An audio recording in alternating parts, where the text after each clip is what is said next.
Blessed morning to everyone. Magbabakuna po ako ng baboy today kasi minapansin po kung malambot ang pupo, yung dalawa po. I-injection ko na rin po lahat. Yan po yung alcohol. Saka po tylosin po yan. Gamit sa pagtay, 1 ml po ini-inject ko. Saka po, ano yan, long acting antibiotic, bulak. Gamit ko, lalagyan ko ng alcohol pang punas sa neck ng bagong injection na baboy.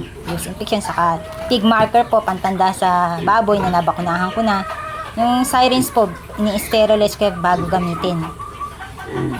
Yan po mga gamit ko sa pag-injection sa kabasahan. Inibigyan ko po ng isang bagay yung baboy para malibang. Dahan-dahan ko po ini-injectionan. Ganyan po pag-injection ko para iwas stress.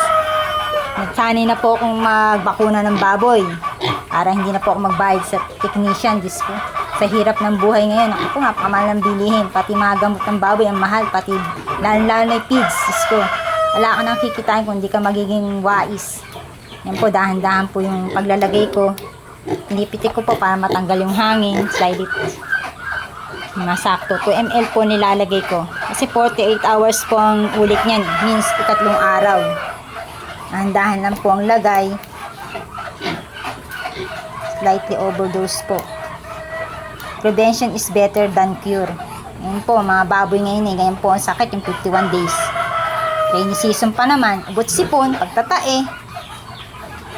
Kailangan, wais ka ngayon. Ako, Diyos ko, napakahirap niya. Check ko pa yan pagkagabi. Humigising ako ng madaling araw. Check ko yan kung maayos ba sila. Sakripisyo, ganito po talaga nag-aalaga ng baboy. Sana po minatutunan kayo. God bless. Bye-bye.